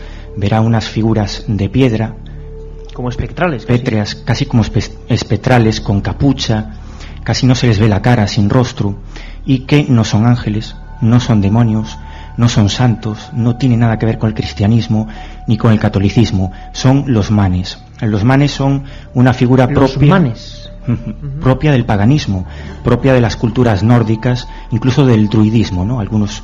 Pero José, me estás contando también una historia que tiene que ver con uno de los temas de más éxito que hemos tocado en Milenio 3, que es el nazismo y la obsesión de Hitler con objetos de poder y con elementos que solo a posteriori se han podido ir interpretando. Y pobres de los que creían que el nazismo era solamente un régimen, era una auténtica religión casi distinta y modificada. Me estás hablando de que hay elementos que casi podían tener este componente mágico y desde luego no muy cristiano. No, desde luego. Por ejemplo, esta figura simboliza una especie de soldado en combate que lleva las almas de los caídos en combate también hacia el más allá, ¿no? Y hay figuras también extrañísimas. Por ejemplo, cerca de esa madera de enebro extraña, esa cruz extraña, hay 4 ángeles. Uno es San Gabriel, San Miguel, típicos del catolicismo, pero está San Azrael. San Azrael es más típico pues de la religión hebrea, pero es un San Azrael que también aparece sin rostro, encapuchado, mirando hacia abajo, y que también simboliza, digamos, una especie de guardián de las almas, alguien que tiene que conducir a los espíritus al más allá, pero no a espíritus cualquiera, sino a espíritus guerreros. Y es que todo el Valle de los Caídos guarda una simbología de una lucha interna entre el bien y el mal, y además con, como decía Miguel antes, con simbología bélica y guerrera, ¿no? Es curioso, todos sabemos que ahí hay gente enterrada, ¿no? ¿Y por qué no se hizo la pirámide, Miguel? ¿Por qué al final no acabó ese proyecto, esos planos que vosotros habéis cogido de los archivos y habéis publicado? ¿Por qué no se llegó a ver esa pirámide? No lo sabemos, realmente no lo sabemos. Fíjate que llegamos incluso hasta hablar personalmente con uno de los principales escultores que trabajaron en la construcción del Valle de los Caídos, y él nos decía que el lugar lo eligió directamente Francisco Franco. Los llevaron una noche a un lugar que es donde hoy se levanta el Valle de los Caídos y le dijeron justo aquí, y le dieron todos los planos de lo que tenía que construir. Es más, él nos contaba, y otras personas también nos contaban, que muchas noches Francisco Franco, como llevado pues por no sé, por una especie de obsesión violenta, aparecía a las tantas de la madrugada en el Valle de los Caídos y bueno, se subía, se bajaba allí a las construcciones y empezaba a decir a sus colaboradores: aquí quiero esto, aquí quiero lo otro, y se marchaba. Como un arrebato. 3 días. Sí, como un arrebato. Es muy curioso, Miguel, porque hay documentos, imágenes, planos del otro lugar grande de poder que Felipe II construyó de una manera que ahora es cuando estamos viendo que no era como nos habían contado, que es el Escorial. Sus puntos máximos de poder reflejan una figura emblemática que es una estrella de 5 puntas, que precisamente, Carmen, qué curioso, porque muchos de la gente que nos escribe al 7640 nos enviaba en la historia que hicimos del Google Maps del planeo por el mundo, una de las imágenes más descargadas es la Casa Blanca, Washington, y la estrella de 5 puntas que se hacía en toda esa formación de la ciudad con las propias calles, ¿no? Es muy curioso, formas, iconos muy concretos que se repiten en lugares de poder y que solo los especialistas han visto a años vista. Pero hay una cosa que yo no me resisto a contar porque me parece que está de moda, está en absoluto auge, que es la masonería. Yo nunca he acabado exactamente de saber qué demonios es la masonería en general, pero lo que ya me deja absolutamente patidifuso es saber, eso sí, que Franco, cualquiera que sepa de historia, los tenía como los más terribles enemigos, y sin embargo vosotros sacáis un libro firmado por J. Bohr, Masonería. ¿Quién es J. Bohr? Bueno, J. Bohr en realidad era Franco. Es decir, Franco se permitió el lujo de publicar. Es que esto tiene tela. Sí. Publicó unos artículos, ¿no?, después de la Guerra Civil, con seudónimo, en el diario Arriba, que eran de masonería. Bueno, por supuesto, achacaba todos los males de España a las logias masónicas, ¿no?, a estos grupos iniciáticos. Y después, en los años 50, publicó este curioso y casi desconocido libro. Totalmente desconocido. Con seudónimo. Fíjate qué curioso, ¿no? Hay una anécdota muy interesante, y es que él, cuando se publica el libro, incluso en el nodo, en el antiguo nodo, pues sale Franco recibiendo al autor del libro de masonería, J. Bohr, es decir, casi recibiéndose a sí mismo, ¿no?, y felicitándole por el libro. Es decir, fue un tema tremendo, pero eso demuestra hasta qué punto no estaba obsesionado Franco con la masonería, y además que era algo muy personal y casi familiar. Bueno, hay algún libro, yo lo comentaba antes, en nuestra biblioteca, Carmen, hay algunos libros sobre la figura menos conocida. Ninguna ha llegado al límite, repito, de este libro que sorteamos 5 ejemplares: Franco Top Secret, José Lesta, Miguel Pedrero, os he cambiado el apellido, temas de hoy. Yo creo que sobre todo por el arsenal documental. No es lo que uno opine, lo que uno diga, sino lo que se puede ver en documentos. Pero lo más asombroso es que había algunos libros que fueron perseguidos, autores que acabaron fatal por publicar o intentar publicar casi en facsímiles. Había uno que era ¿Por qué Franco no fue masón?, que argumentaba, un autor creo zaragozano, que argumentaba que lo que intentó fue precisamente ingresar en la masonería, y como fue rechazado empezó ese odio. Vosotros lo que publicáis, que me parece alucinante también, y vuelvo a repetir esa palabra, son algunas cartas y documentos concretamente referidos a los hermanos de Franco, a Ramón Franco, a Nicolás Franco, de los que no se sabe casi nada o muy poco, en los archivos oficiales como miembros de diferentes logias masónicas. ¿Se puede explicar esto? Sí, antes, fíjate, uno de los mensajes que llegaba al programa, que leía Carmen anteriormente, uno de los oyentes decía que el padre de Franco fue masón. Nosotros esa es una de las cuestiones que también investigamos. Realmente no logramos descubrir si fue o no masón. Desde luego, sí, con personas que lo trataron muy directamente, incluidos gente de la familia Franco, sí sabemos que sentía un gran apego a la masonería y sabía de masonería, ¿no? Incluso, es más, el padre de Franco criticaba a su hijo cuando ya había llegado a jefe del Estado, precisamente por su persecución a la masonería. Y hay una anécdota que no me resisto a contar, y es casi un año después de que termina la guerra civil, Franco, como digo, pues bueno, jefe del Estado, y de pronto un anciano se pasea por Ferrol, el lugar donde nació Franco, muy cerca de aquí. Sí, Ferrol del Caudillo, y en un momento determinado se para en unos grandes almacenes en los que hay una gran figura de Francisco Franco, un gran cuadro de Francisco Franco, bueno, con los típicos vítores, viva España, y este hombre de pronto, como si poseído por algo, de pronto empieza a gritar y empieza a insultar con unos insultos absolutamente gruesos que no podemos aquí reproducir a Franco. Por allí pasaban 3 falangistas que agarran a este hombre con intención de agredirlo, y este hombre dice: dejarme en paz, porque yo de mi hijo digo lo que me da la gana, ¿no? Era el padre de Franco, ¿no? Pero es que vaya anécdotas, ¿sí? Hay cuestiones más curiosas. Sí se sabe, está absolutamente demostrado documentalmente, y lo demostramos en el libro, que Ramón Franco, uno de los hermanos de Franco, era masón. Además iniciado... Los documentos, ¿no? De archivos oficiales. Sí, además iniciado en la logia Plus Ultra en Francia. Es que Ramón Franco tiene una vida absolutamente apasionante. Fíjate, un dato que seguro que casi nadie conocerá. Ramón Franco, el hermano de Francisco Franco, fue diputado en las Cortes Españolas por un partido muy concreto, por Esquerra Republicana de Cataluña, ¿no?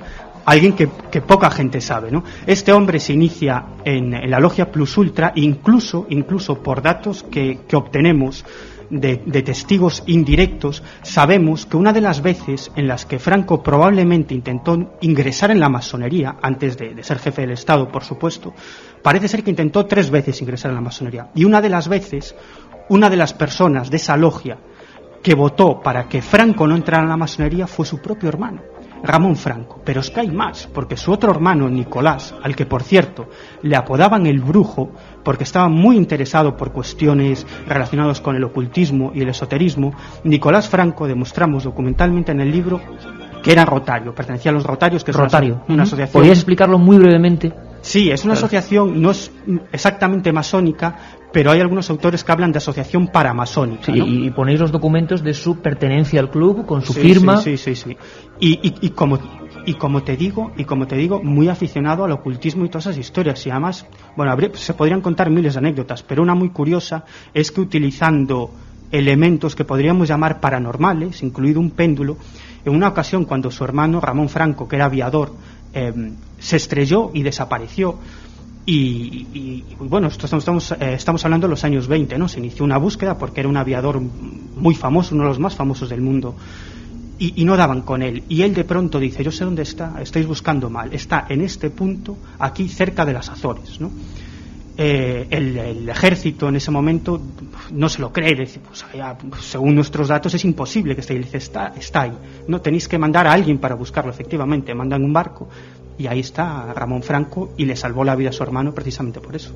Yo creo que estamos aprendiendo cosas sorprendentes. Vamos a ir dejando hacia el final preguntas de los oyentes para ambos, pero hay más, parece mentira, pero es que hay más documentación. Por cierto, que uno de los libros más curiosos que se publicaron en la época, no tanto como el de masonería de J. Bohr, Francisco Franco, era Franco y los muertos providenciales, un estudio que fue censurado, año 77, porque claro, analizaba por vez primera, y todavía 77 era una época un poco revuelta, donde podían prohibir algunas publicaciones, y decía, caramba, todo aquel individuo, hablando un poco de la Baraca, ¿no?, que en algún momento de la historia ha podido ocupar el puesto de Franco, había muerto en extrañas circunstancias. Pero no es aquello de que parezca un accidente, o sí, no lo sé, pero claro, se hablaba de Sanjurjo, se hablaba de Mola, se hablaba de José Antonio Primo de Rivera, se hablaba incluso de Carrero Blanco. Cualquier persona que a lo largo de la historia, en los últimos 50 años de ese tiempo, pudo haber o sustituido o eliminado, fallecía, y mucha gente hizo que eso, incorporarlo de alguna manera a la historia de la Baraca. Pero, como decíamos, en el asunto de la masonería hay incluso documentos sorprendentes, documentos muy sorprendentes, incluso gráficos. Francisco Piñeiro, Tadesco Piñeiro, ¿quién es, José?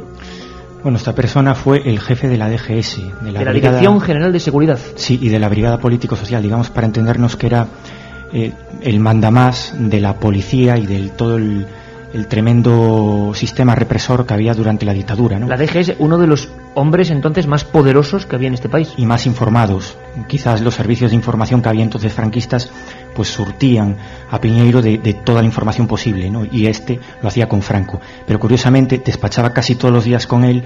Bueno, él le llevaba información política de todo tipo, pero Franco siempre se interesaba, bueno, muy bien, todo esto está muy bien, pero ¿qué pasa con los masones? ¿Qué pasa con los masones? Era su obsesión. Sí. Vamos a escucharlo y ahora lo comentamos, José.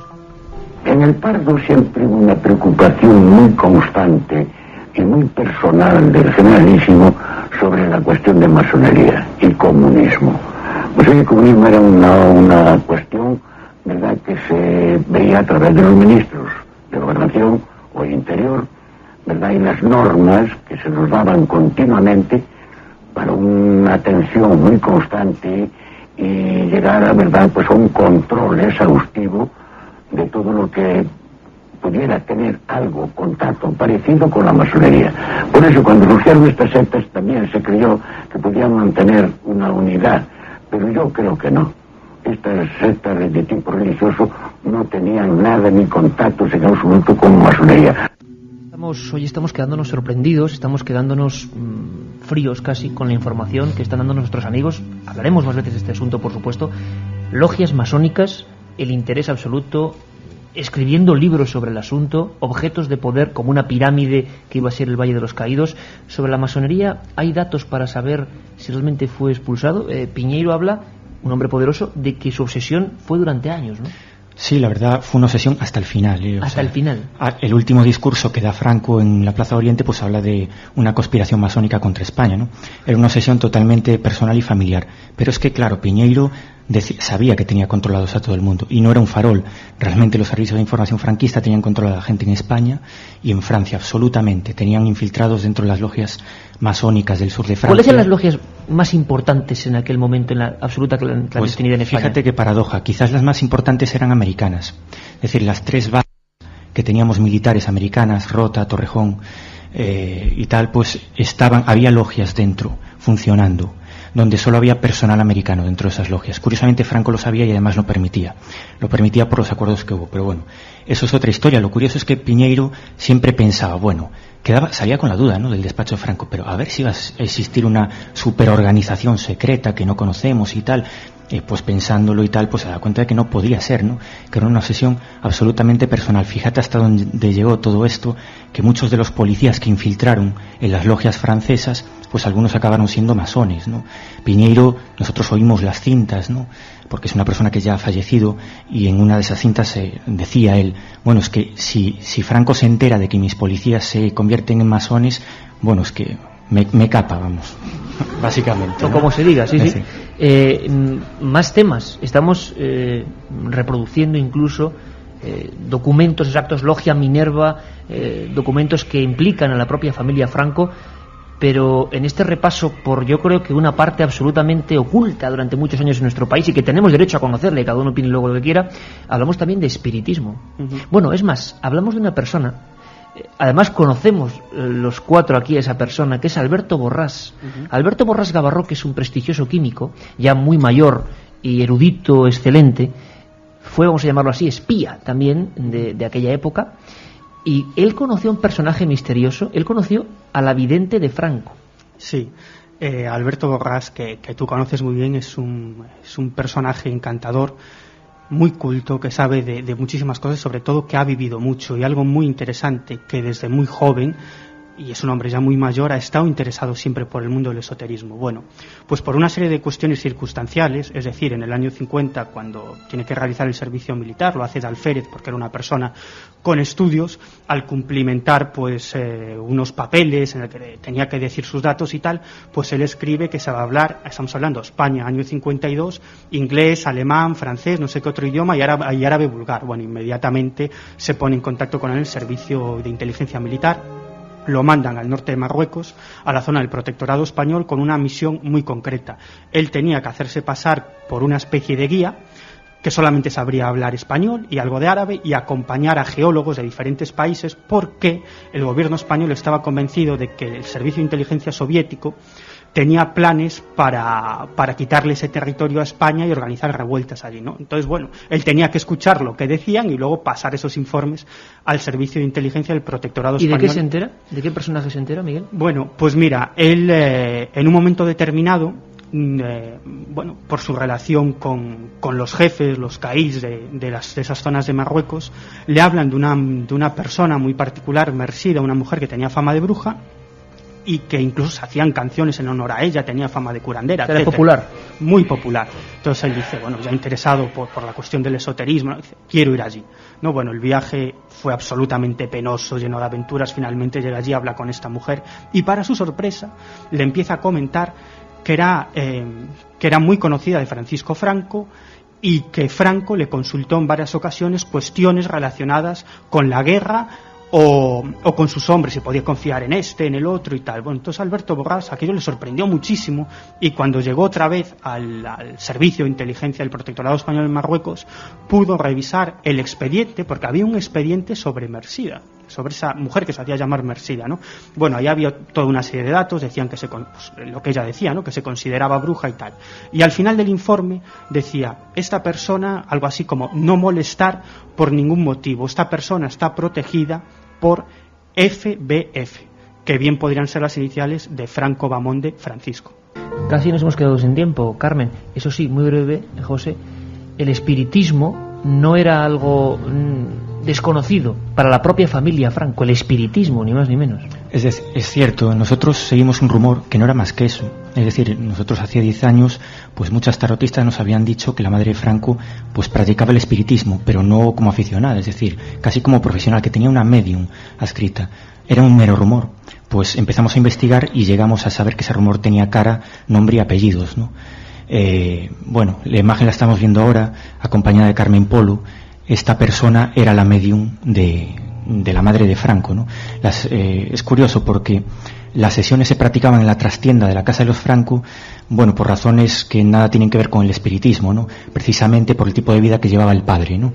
Pero sí, la madre era una absoluta obsesionada por ese tema, y que eso en la infancia de los tres hermanos quizás influyó es muy probable, ¿no? Una época en la que el espiritismo además estaba en plena boga en nuestro país. Sí.